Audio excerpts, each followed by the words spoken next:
J'ai toujours le souvenir d'un couple qui ne connaissait pas du tout la région. Le feeling est tout de suite passé et le mariage était superbe. C'était un petit mariage, un petit comité, très intime, très mignon, une magnifique cérémonie. Et on a eu du mal à laisser partir. Voilà, c'est mon petit coup de cœur depuis 8 ans. J'en ai d'autres. On est jeunes, on a 36 ans tous les deux. On marie des gens qui sont de notre génération, enfin, qui ont entre 25 et 45 ans la plupart du temps. C'est vrai que c'est un peu les âges auxquels on pense se marier. Et donc du coup on a un feeling qui passe bien avec eux, on sympathise, ils ont confiance en nous, donc il y a une relation quand même qui s'installe, qui est assez sympathique. Salut à tous et bienvenue sur le podcast Jour J. Je m'appelle Mathieu Vitra et je suis photographe de mariage. Avant de vous parler de mes invités du jour, pour ceux qui ne l'ont pas encore fait, je vous invite à partager ce podcast tout autour de vous, de mettre 5 belles étoiles et de laisser un avis sur Apple Podcast. C'est principalement cela qui me permet de développer ce podcast et qui va me permettre de continuer à rencontrer des entrepreneurs du monde du mariage passionnés comme les invités du jour. Dans cet épisode, nous allons parler accueil des mariés et lieu de réception. En effet, aujourd'hui j'accueille un couple d'entrepreneurs. Julie et Mathieu Gorce sont les gérants du domaine de la Fage sur la commune de Noailles, à quelques kilomètres de la ville de Brive-la-Gaillarde en Corrèze. Accueillir un couple pour le jour de leur mariage est une grande responsabilité. En écoutant cet épisode, vous allez savoir quelle est leur méthode de travail. Vous allez savoir de quelle manière ce couple d'entrepreneurs du mariage s'organise et personnalise leurs prestations et comment celle-ci a pu évoluer au fil des années. Vous allez savoir également en quoi le fait d'organiser un salon du mariage au sein même du domaine peut apporter un plus aux futurs mariés et quelle place portent Mathieu et Julie à la collaboration avec les autres prestataires sur un mariage.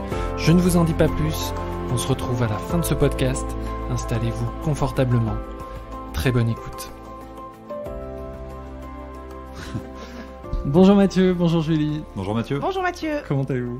Très bien. Très bien. Bon, je suis ravi de vous accueillir sur ce podcast. Puis merci de m'accueillir ici au domaine de la Fage. On est à Noailles, à quelques kilomètres de Brive, pour ceux qui ne connaissent pas. Il y en a effectivement qui nous entendent, qui sont hors des frontières corréziennes, donc on connaît pas forcément. C'est un lieu où vous accueillez des événements professionnels, des événements pour les particuliers aussi.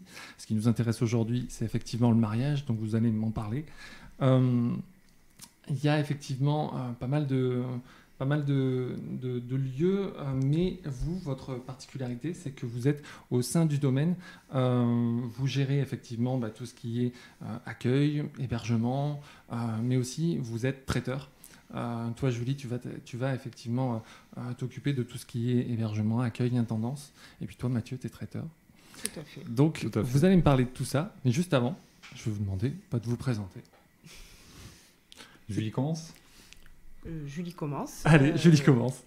Donc moi, je gère tout ce qui est hébergement, la partie accueil client, l'administratif, et après tout ce qui a besoin de gérer au domaine. Voilà, je suis assez polyvalente. Ok. Je gère pas mal de choses.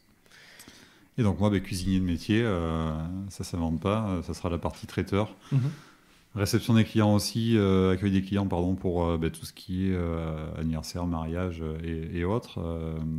Les liens avec les prestataires qui peuvent intervenir autour du domaine. Visite du lieu, implantation de la salle, le couvert, voilà, tout ce qui gravite autour du mariage, puisque notre métier ne s'arrête pas à juste faire à manger. Et le but étant que les clients soient le plus zen possible le jour J, donc on en fait beaucoup pour eux. Le mariage, c'est quelque chose que vous avez intégré à votre prestation dès le début ? Oui, parce que c'était une salle qui était déjà réputée pour de la réception de mariage. Quand on a repris cette activité il y a 10 ans et demi maintenant, c'était une activité de location de salle. Et la discothèque étant ouverte, ça fonctionnait uniquement l'été avec quelques mariages, 10-12 mariages par an. Nous, on a eu cette volonté de s'installer comme traiteur ici, parce qu'on pensait qu'il y avait vraiment une volonté des mariés de se faciliter les choses, ce qui a été le cas. Et au final, on se rend compte que d'une part, grâce à la discothèque qui a fermé, et d'autre part, parce qu'on s'est implanté vraiment ici comme traiteur, l'activité de mariage a doublé dès la deuxième année de notre arrivée au domaine. Et surtout aussi, on a un lieu qui est absolument magnifique, qui se prête beaucoup au mariage. Les gens adorent. On est à la fois à côté de Brive, mais à la campagne, en pleine nature. On a un cadre idyllique, de la pierre partout. Enfin, pour un mariage, c'est sublime. Ouais, la configuration est idéale. Ouais, c'est le petit côté bucolique qu'il peut y avoir ici, les vieilles bâtisses. Ce n'est pas un château. Quand on parle de domaine, c'est vraiment... ça a eu été un château, historiquement, mais aujourd'hui, il n'y a plus de château. Il ne reste que les dépendances. Donc, les gens apprécient ce côté bucolique et vieille pierre ardoise, nature, aux portes de Brive, sans tomber dans le côté trop classe du château qui peut des fois mettre mal à l'aise certains invités ou même les mariés en général. Ouais, je comprends ce que tu veux dire. Alors, effectivement, le lieu a un historique. Avant, c'était une discothèque. Les Écuries du Roi, pour ceux qui connaissent. Vous avez été propriétaire du domaine en quelle année ? On a repris cette activité en février 2011. D'accord. Donc depuis, effectivement, il y a eu des choses qui ont changé, des aménagements qui ont été faits. Quel est le but à court terme ou à long terme dans l'aménagement de ce domaine ? Alors l'aménagement, suite à l'incendie qu'il y a eu en 2019, l'aménagement est quasiment complet à l'heure d'aujourd'hui, puisqu'on a un kiosque au niveau de la piscine. Il y a un kiosque qui s'est construit. Ça, c'était pas du tout prévu, nous, 2 ans en arrière. Les hébergements qui ont été aménagés. C'était pas forcément prévu non plus pour tout de suite. Donc en fait, beaucoup de travaux ont été effectués suite à l'incendie. Donc à l'heure d'aujourd'hui, on a pour moi un domaine qui est terminé. Je vois rien de plus à ajouter, en tout cas sur le domaine. Oui, parce Mathieu, que quand on a repris, on avait juste la salle de réception, dite aujourd'hui la salle de la Grange, qui est le niveau supérieur à la discothèque. Aujourd'hui, on a 2 salles de réception. Donc l'ancienne discothèque, les Écuries du Roi. Aujourd'hui, la salle des Écuries est devenue une 2e salle de réception avec une grande capacité.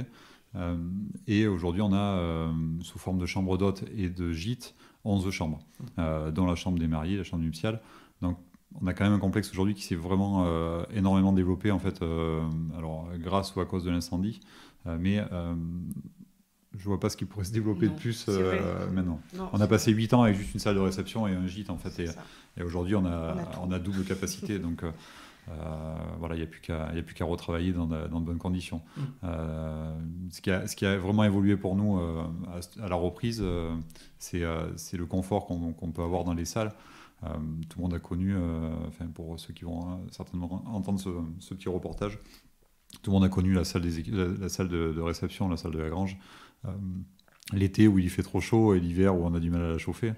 Aujourd'hui, voilà, on a un confort qui est tout autre et on a su mettre en place à la reconstruction les produits d'aujourd'hui, enfin les normes d'aujourd'hui, tout en gardant le côté rustique de la salle qu'avait déjà cette salle de réception avec cette charpente apparente façon coque de bateau retournée, tout en chêne. Voilà, on a gardé l'authenticité de cette salle en y amenant le confort des produits, des matériaux d'aujourd'hui. Donc voilà, c'est aujourd'hui le gros gain qu'on a sur cette salle. D'accord, très bien.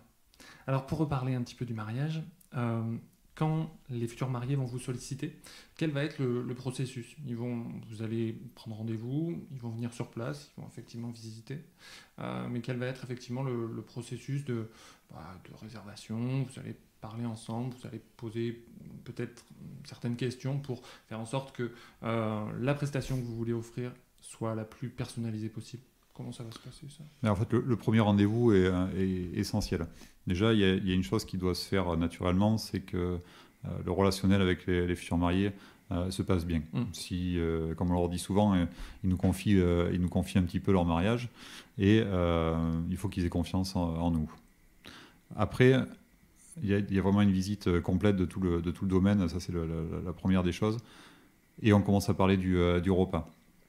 Sur la partie repas, on est très souple puisqu'on s'adapte vraiment aux envies des mariés, à leur budget aussi, tout en respectant leurs choix, leurs idées, leurs préférences. On veut vraiment essayer que le mariage leur ressemble. Ouais, exactement. Un exemple, on a des mariés qui, des fois, ont beaucoup voyagé ou ont vécu dans un pays autre que la France, ou tout simplement ont vécu dans une région. Et on essaye d'adapter le menu par rapport à ça, que le menu leur ressemble, soit vraiment le plus personnalisé possible, que quand les invités s'assoient et regardent le menu ou ils commencent à manger, se disent bah ouais, ça c'est vraiment les mariés qui l'ont voulu. Alors, effectivement, pour parler du côté traiteur, on est sur des futurs mariés qui peuvent être de la région, mais qui peuvent venir effectivement de différents endroits de France, même probablement des étrangers aussi, peut-être. Tout à fait. Pour parler de ton activité, Mathieu, comment ça t'est venu effectivement ce désir de vouloir être traiteur? Tu étais cuisinier avant, tu as peut-être travaillé effectivement dans d'autres établissements. Comment c'est venu un petit peu cette... Ben en fait, moi, je suis cuisinier depuis 2000, donc déjà 21 ans. Déjà. Oui. Et quand on a eu notre première fille, tout simplement, moi, je travaillais essentiellement en restaurant. Et le rythme de la restauration traditionnelle n'était pas trop compatible avec l'arrivée d'un enfant. Et il y a eu cette opportunité avec Julie de pouvoir s'installer et du coup de faire du traiteur pour avoir plus de souplesse au niveau des plannings et essayer de voir un peu nos enfants grandir, alors, ce qui n'est pas forcément le cas aujourd'hui. Non, pas du tout. Mais bon, l'idée première, c'était ça. Voilà. Aujourd'hui, c'est vrai que le traiteur, c'est un métier à part, même dans la cuisine, je trouve. C'est un métier qu'on a appris sur le tas, parce que cuisinier de restaurant et traiteur, c'est vraiment deux choses différentes. Mais voilà, l'idée première, c'était de pouvoir travailler plus sereinement et de profiter un petit peu plus, d'essayer de profiter un petit peu plus de nos enfants. Voilà. Jour J. Mathieu Vitra, photographe de mariage avec Julie et Mathieu Gors. Ok. Pour rester sur la cuisine, effectivement, tu vas poser pas mal de questions. Vous allez faire des essais? Vous allez faire des repas à test? Comment... Oui. Alors, les repas tests ont toujours existé, c'est presque une tradition qui si elle n'était pas obligatoire, serait bien, parce que je trouve que c'est pas forcément nécessaire. Comme je dis souvent aux mariés, quand vous rentrez la première fois dans un restaurant, vous ne demandez pas à goûter avant de vous installer à la table. C'est sûr. Mais on continue à les faire, on les fait sous forme... Voilà. Ouais. On les fait sous forme à emporter, de plateaux à emporter, essentiellement sur la partie repas. Parce qu'il faut imaginer que pour nous, c'est beaucoup de travail de faire une dégustation. Il faut faire les achats exprès pour cette dégustation-là. Il faut se mettre en cuisine exprès pour cette dégustation-là, donc des fois pour 2 couverts. Et c'est une grosse perte de temps et d'argent aussi, faut pas le nier. Mais on comprend que les mariés sont rassurés de faire une dégustation. Et heureusement pour nous, en 10 ans, toutes les dégustations se sont toujours bien passées. Et c'était juste une validation du menu. Mais c'est plus une tradition qu'une obligation aujourd'hui, les dégustations. Mais bon, on continue à les faire. On les fera certainement différemment à terme. C'est-à-dire qu'on organisera sans doute sur une journée de dégustation de test pour tous les mariés, pour essayer de centraliser tout ça et de ne pas perdre du temps sur le reste de l'année. D'accord. C'est les petits réglages encore à effectuer dans les années à venir. Tu veux dire que tu voudrais rassembler tous les mariés le même jour pour pouvoir faire... Alors c'est déjà quelque chose qu'on fait, alors qu'on n'a pas fait pendant 3 ans le temps des travaux, mais on organise chaque année ici au domaine notre propre salon du mariage. C'est-à-dire qu'on fait venir sur une journée les prestataires avec lesquels on a l'habitude de travailler ou avec lesquels on a une confiance partagée. Et nos mariés, là par exemple, cette année sera pour les mariés de 2022 et 2023 déjà en contact. Ça leur permet en fait sur une journée de revoir le lieu, de rencontrer des prestataires. Comme tu disais tout à l'heure, il y a des mariés qui habitent Bordeaux, Toulouse, Paris, voire même à l'étranger, et du coup c'est pas évident pour eux d'organiser un mariage. Donc on les accompagne aussi là-dessus, et sur une journée, ils ont le temps de faire le tour de tous les prestataires, de regarder avec qui le feeling passe bien. On parlait de feeling avec nous, mais il faut que ça passe aussi avec les autres. Un DJ c'est important, photographe, voilà, tout ce qui gravite autour du mariage. Donc à l'occasion de cette journée-là, maintenant qu'on a 2 salles, il faudrait qu'on essaie de faire aussi ce repas test voilà, entre midi et 2, même si c'est pas tout le menu, mais au moins une partie des produits que l'on fait. Et ça permettrait en fait je pense, se débarrasser des dégustations l'hiver et au printemps. C'est une des idées, mais à développer encore. D'accord. Très bien. Oui, tu parlais du feeling, effectivement, c'est super important parce que c'est vrai que moi je dis toujours aux mariés, dans mon activité en tout cas, je vais passer effectivement parfois 10-12 heures avec les mariés sur toute la journée. Donc si le feeling passe pas, c'est un peu problématique. Ouais. Oui. Donc effectivement, c'est important de pouvoir faire ce type de rendez-vous en amont pour pouvoir avoir ce contact-là. Donc oui, je comprends complètement. Sur le côté cuisine et le jour J, comment va se faire le service? Est-ce que vous avez une équipe? Est-ce que vous faites appel à d'autres personnes pour le service ou alors vous êtes à deux et puis ça se passe très bien comme ça? Non, on n'est pas à deux, ça serait trop, trop de boulot. Non, on prend donc des extras. On a certaines personnes qui viennent pour toute la saison, donc du mois de mai au mois d'octobre, qui sont embauchés tout le temps avec nous, exclusivement pour les week-ends, puisque le mariage se déroule souvent le week-end. Mais ils viennent aussi travailler pour les soirées privées, les soirées professionnelles. Et après, en cuisine, c'est pareil. Hein, on embauche aussi des cuisiniers. Mathieu prend du renfort pour l'aider. Voilà, soit les mêmes, soit des nouveaux, suivant qui se présente, suivant qui est disponible aussi. Et suivant le nombre d'invités sur le mariage. Ouais. Parce que forcément, on ne comprend pas le même nombre de serveurs quand il y a 70 personnes que quand il y en a 200 ou 250. Bien sûr. Donc voilà, c'est ce qui fait un peu varier et le nombre d'extras qu'on peut embaucher. Mais on a une équipe qui... le noyau de l'équipe nous suit depuis déjà 5-6 ans pour certains. Et voilà, c'est des personnes qui vont dans le même sens que nous. Voilà. On n'a pas besoin de surveiller, tout se déroule naturellement. Ouais. Alors, c'est super intéressant parce que c'est vrai que le travail avec les prestataires, la confiance, parfois vous allez pouvoir, comme moi, quand j'ai effectivement des futurs mariés qui me sollicitent et qui peut-être me demandent est-ce que vous connaissez un fleuriste, est-ce que vous connaissez, voilà, ça va être pareil de votre côté. Et du coup, on va se sentir parfois un peu responsable si le professionnel en question n'est pas spécialement à la hauteur. Donc c'est super intéressant d'avoir cette confiance mutuelle. Du coup, tu parlais effectivement du salon que vous organisez. Ça va être effectivement un moment où vous allez pouvoir... on en a parlé effectivement un petit peu, mais ça va être effectivement un moment où vous allez pouvoir rencontrer potentiellement les futurs mariés, mais aussi solidifier peut-être un petit peu cette entente que vous avez entre les professionnels. C'est exactement ça. Alors après, c'est que ça tourne un petit peu au niveau des professionnels. Il y en a certains qui arrivent, il y en a d'autres qui repartent, qui arrêtent leur activité. Voilà, donc on essaye de renouveler quand même cette activité, cette liste de prestataires, de la tenir à jour avec des personnes vraiment qui sont sérieuses. Ce qui est important, c'est que les mariés sentent qu'il y a une vraie cohésion entre tout le monde.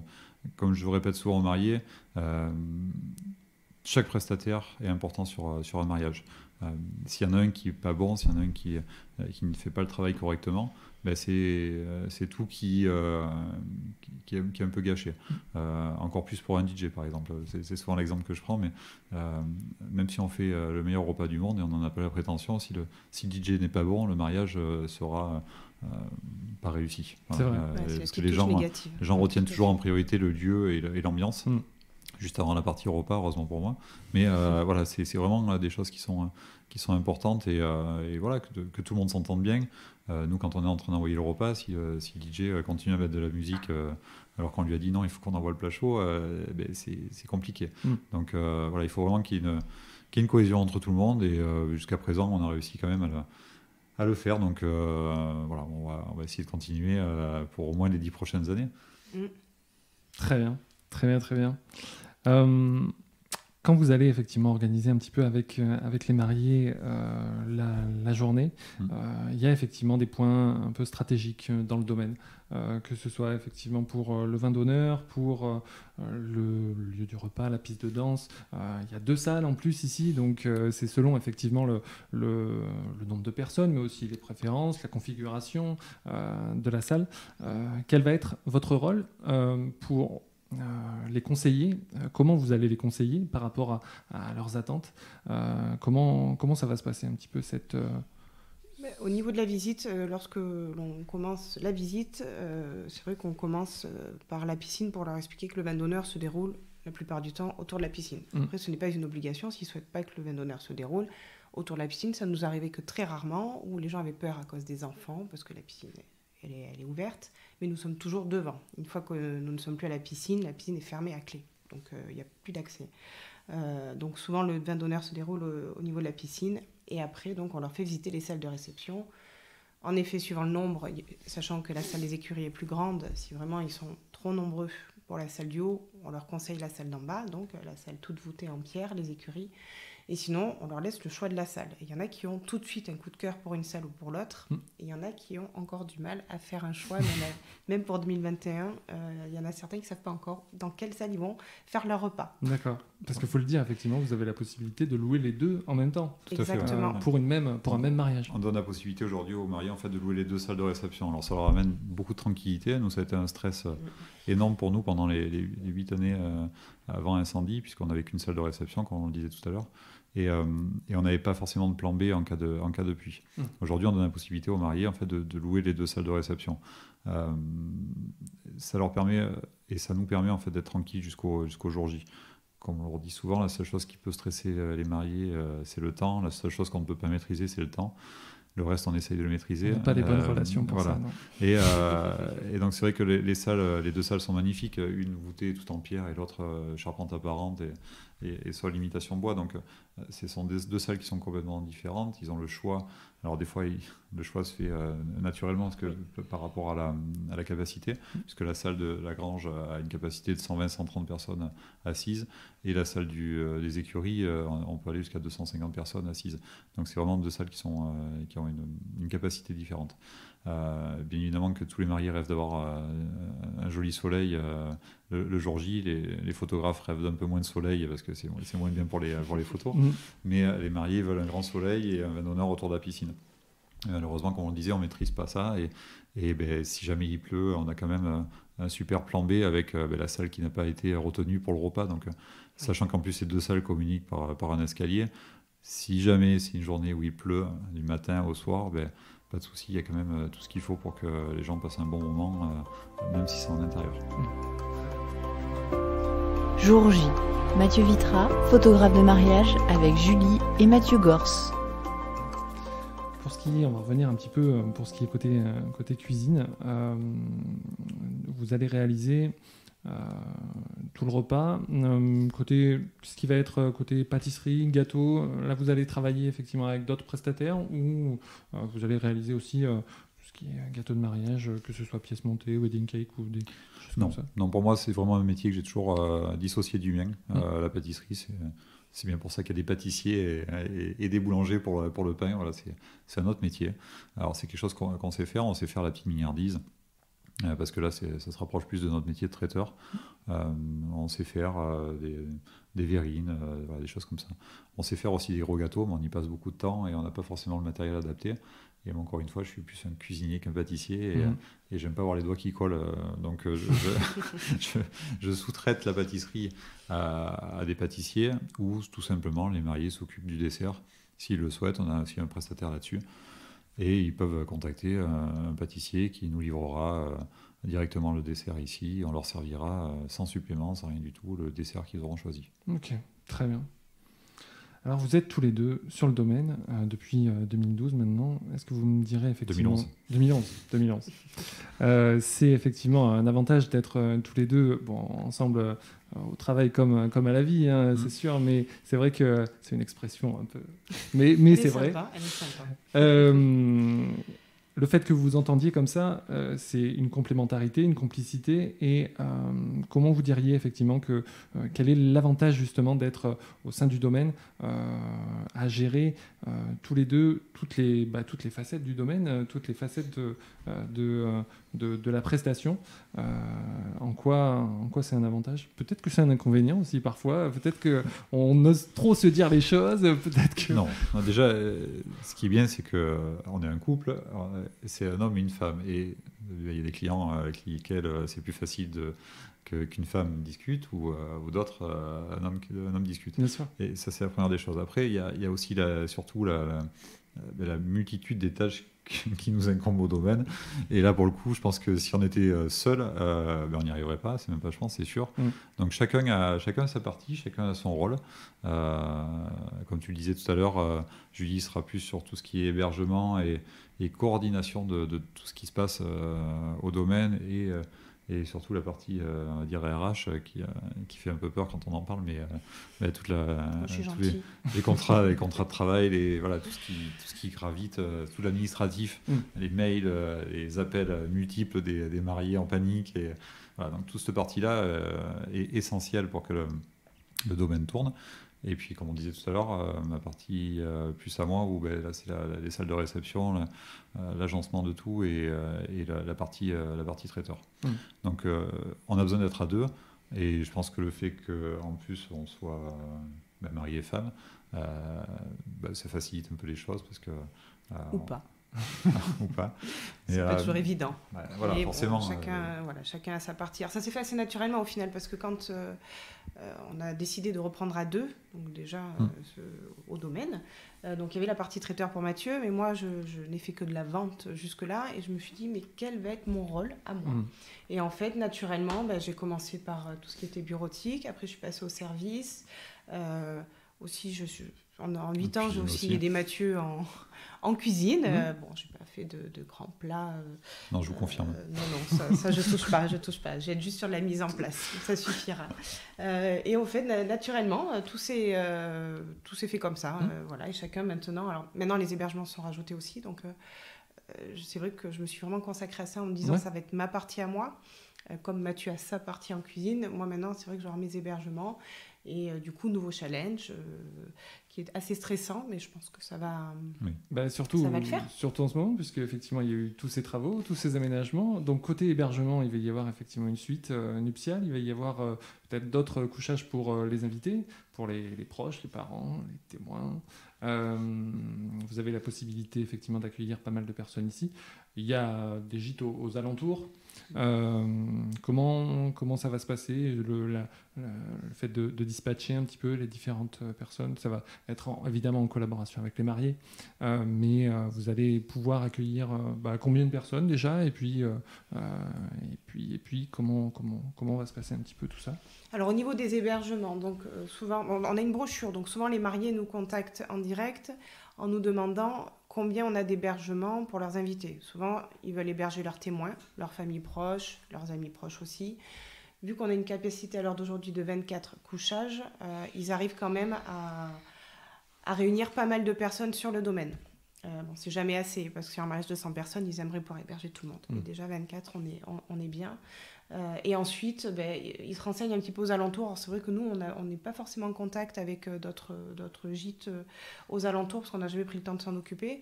Mais après, ils contactent soit des gîtes, soit des particuliers sur du Airbnb aussi certainement, ou des hôtels d'Ambrive carrément. Et ils placent les autres personnes à ce niveau-là, où les personnes sont autonomes aussi et contactent directement l'hôtel dans lequel ils vont aller dormir. D'accord. La difficulté des gîtes aux alentours, c'est que c'est des gîtes de vacances et souvent ils préfèrent louer à la semaine. Voilà. Et que les gens veulent la nuit du vendredi et du samedi. Donc en fait, il faudrait qu'ils louent 15 jours limite pour... voilà. Donc c'est là où c'est un peu plus compliqué pour trouver des gîtes. Mais comme le disait très justement Julie, on travaille aussi avec des hôtels sur Brive, on travaille aussi avec des taxis qui peuvent faire des navettes pour amener les gens en fin de soirée, parce que souvent ils ne sont pas forcément aptes à reprendre le volant, surtout sur des mariages. Donc on essaye de tout mettre en œuvre pour qu'il n'y ait pas de soucis. Ça a toujours fonctionné jusqu'à présent, on n'a pas eu d'accidents ou autre en partant du domaine, donc voilà, on espère que ça va continuer encore quelques années aussi. Jour J, Mathieu Vitra, photographe de mariage avec Julie et Mathieu Gors. Le domaine de la fâche, c'est avant tout effectivement une entreprise. Est-ce qu'il va y avoir un profil type de couple à qui vous allez pouvoir offrir votre prestation de manière la plus efficace possible, la plus personnalisée possible? Alors, je pense vraiment qu'il y a, on en parlait en début, une question de feeling. Des mariés avec qui ça ne passe pas, bien souvent, c'est bête à dire, mais on espérerait presque qu'ils ne signent pas. Parce qu'il faut vraiment qu'il y ait ce feeling qui se passe. Après, s'il y a un profil type de marié, des personnes sympathiques tout simplement qui ont envie de nous faire confiance, de passer un bon moment au domaine. Peu importe ce qu'ils nous demandent, sauf si vraiment il y a des choses qu'on ne peut pas réaliser. Auquel cas, voilà, ils iront certainement trouver un autre prestataire et on ne peut pas répondre présent sur tous les fronts. Mais en principe, c'est vrai que les gens, on arrive à trouver un terrain d'entente sur leurs demandes. Bien souvent, on leur dit ça, non, on ne peut pas faire, et ils comprennent. Encore une fois, je pense que l'honnêteté paye là-dessus. Il vaut mieux ça que de faire croire aux gens qu'on est des magiciens et qu'on est capable de faire tout et n'importe quoi. Il faut rester sensé et il y a des choses qu'on ne peut pas faire.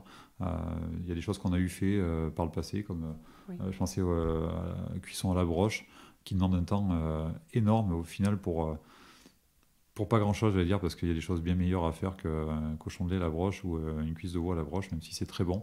Mais ça demande un temps de dingue, un budget de dingue, et au final, c'est pas ce qu'il y a de mieux. Mais par contre, si vraiment les mariés veulent ça, aujourd'hui, on se renseignerait plus pour le sous-traiter à un prestataire qui viendrait avec sa broche, avec tout ce qu'il faut pour le mettre en œuvre. Mais il y a des choses qu'on a eu fait qu'on ne fera plus, et il y a des choses qu'on ne peut pas faire tout simplement. Donc voilà. Non, mais effectivement, c'est intéressant ce que tu dis, parce que parfois on a des couples qui nous sollicitent pour ce qu'on n'est pas et ce qu'on ne peut pas spécialement faire. Donc l'intérêt, c'est effectivement de solliciter les professionnels pour le style qu'ils ont et pas le style qu'ils pourraient potentiellement avoir. Donc c'est intéressant d'avoir cette vision-là également. Depuis toutes ces années que vous accueillez des mariés, il y a sûrement des mariages qui vous ont plus marqué que d'autres. Est-ce que vous en avez en tête qui sont sortis du lot ou auxquels il s'est passé des choses particulières, ou peut-être simplement, pareil, le feeling par rapport aux mariés. Est-ce qu'il y a des... Oui, moi oui. Ouais. Moi, j'ai toujours le souvenir d'un couple qui ne connaissait pas du tout la région. C'est la maman du marié qui était passée par hasard parce qu'elle travaillait dans le Lot, pas très loin, et elle avait vu Domaine de la Fage. Elle est arrivée, elle a dit voilà, mes enfants veulent se marier, ils sont sur Paris, mais on ne connaît pas du tout la Corrèze. Et on a rencontré ce jeune couple, et le feeling est tout de suite passé, et le mariage était superbe. C'était un petit mariage, un tout petit comité, très intime, très mignon, une magnifique cérémonie. Et quand ils sont partis, voilà, j'ai eu un petit peu d'émotion. Ça a été... Moi aussi. Voilà, on a eu du mal à laisser partir. Voilà, c'est mon petit coup de cœur depuis 8 ans. J'en ai d'autres, hein, je ne pourrais pas tous les citer, mais il y a bien sûr, ça s'est passé quasiment bien avec quasiment tout le monde. Mais voilà, eux, c'était le petit coup de cœur. Bien souvent, c'est vrai que encore une fois, on va prendre ce terme feeling, mais quand déjà on est jeunes, on a 36 ans tous les deux, on marie des gens qui sont de notre génération, enfin qui ont entre 25 et 45 ans la plupart du temps. C'est vrai que c'est un peu les âges auxquels on pense se marier, et donc du coup on a un feeling qui passe bien avec eux, on sympathise, ils ont confiance en nous, donc il y a une relation quand même qui s'installe, qui est assez sympathique. On traite avec eux pendant un an et demi, donc on les voit 3, 4, 5, 6, 10 fois, des fois avant leur mariage, donc on a le temps d'installer cette relation de confiance. Et c'est vrai que des fois on a un petit pincement au cœur quand ils s'en vont, même si des fois on est bien fatigué le dimanche, mais de se dire ça y est, eux on les reverra plus, ou on se recroisera plus tard. Vous gardez contact ? Ça arrive que vous gardiez contact ? Certains on les recroise, alors quand c'est sur Brive c'est plus facile parce que on peut les croiser sur des prestataires ou autres. Certains nous referont travailler après pour le baptême des enfants qui arrive, qui est l'étape d'après, ou les communions des enfants. Certains sont devenus des clients pour des raisons professionnelles. Nous on est devenus leurs clients pour d'autres choses. Voilà, ça nous fait toujours plaisir de revoir des mariés. En 10 ans je dirais qu'on a eu un couple vraiment où ça s'est pas mal passé, parce que au final la prestation s'est faite, ils étaient contents, mais avec lequel vraiment le feeling n'est vraiment pas passé, et où il a fallu se fâcher un petit peu, et c'est très pénible, vraiment c'est très pénible, et les minutes sont longues sur le mariage. Donc pour le coup, si on avait eu le choix, on aurait préféré ne pas le faire. J'y serais pas dedans. Très bien. Est-ce que vous avez un mot de la fin ? Comment va se passer effectivement cette saison qui va arriver ? Comment vous la voyez ? Intense. Après ce qui s'est passé, tout le monde sait de quoi je parle, évidemment, de cette crise sanitaire, mais c'est vrai qu'on a une saison qui va être particulière, parce que c'est un renouveau. Ça va être encore une saison particulière. C'est vrai qu'après 2 ans, 2019 et 2020 sans activité au domaine, on trépigne un peu d'impatience de retrouver du monde. Alors ça a rattaqué, ça y est, donc ça fait beaucoup de bien. Maintenant, c'est vrai qu'il y aura encore quelques restrictions sanitaires et tout ça, donc ça va être une saison un peu particulière à cause du deuxième confinement. On n'aura pas une grosse saison de mariage non plus. Enfin, on fera quand même une belle saison, mais il ne sera pas folle. 2022 sera une très grosse saison, pour le coup, une grosse saison de mariage. On en profite peut-être pour en parler, mais on va faire beaucoup de mariages en semaine en 2022. C'est quelque chose qu'on essaye de développer. En fait, on se retrouve qu'il n'y a pas assez de week-ends dans les mois d'été. Alors, on a eu beau appeler le gouvernement, ils n'ont pas voulu rajouter des week-ends. Ouais. Mais du coup, on s'est dit que des mariages en semaine, c'était pas plus mal. Et puis, on applique un tarif vraiment basse saison sur des mariages en semaine. Donc, ça permet aussi à des mariages, des plus petits mariages, c'est-à-dire des mariages où il y a 50, 60 personnes, et sur lesquels où il n'y a pas forcément un budget pour louer le domaine au départ, et bien, ils se disent que finalement un mariage en semaine, le domaine devient un peu plus accessible et bien, ça leur permet de profiter aussi d'un joli cadre. Donc c'est vraiment peut-être la prochaine étape, développer le mariage en semaine et développer aussi le mariage d'hiver, puisqu'on en parlait tout à l'heure, 2 salles de réception, 2 salles qui sont chauffées, climatisées, donc forcément ça ouvre aussi des portes là-dessus. On a un mariage en décembre qui se profile, certainement un mariage en février aussi prochain. Voilà, on voulait lancer un slogan qu'on ne sortira jamais, mariez-vous l'hiver c'est moins cher, mais je suis persuadé qu'il y a un truc à développer là-dessus. Ouais. Bien sûr, il y a eu effectivement des choses qui se sont organisées peut-être en fonction de tout ce qui s'est passé. C'est vrai que, comme tu disais, les week-ends ne sont pas assez nombreux dans l'année pour pouvoir faire tous les mariages d'une même saison. Mais c'est toute une réorganisation. C'était un plaisir de vous avoir sur cet épisode. Voilà. Je vous souhaite une bonne saison et puis à très bientôt. Merci. Ça marche. Merci Mathieu. Voilà, j'espère que cet épisode vous a permis d'en savoir plus sur Julie et Mathieu Gors et leur manière d'accueillir les mariés au domaine de la Fage. Un grand merci à eux d'avoir accepté de participer à ce podcast. Vous pouvez retrouver beaucoup d'informations en lien avec cet épisode sur mon site mathieuVitra.com/lejournal. Pour soutenir ce podcast, n'hésitez pas à partager cet épisode sur vos réseaux sociaux, Instagram, Facebook, LinkedIn, et à mettre 5 étoiles ainsi qu'un commentaire sur Apple Podcast. C'est très très important pour moi. Parlez-en autour de vous et abonnez de force toute votre famille et tous vos amis. Je vous retrouve dans un prochain épisode et n'oubliez pas, faites ce que vous aimez, aimez ce que vous faites. À bientôt.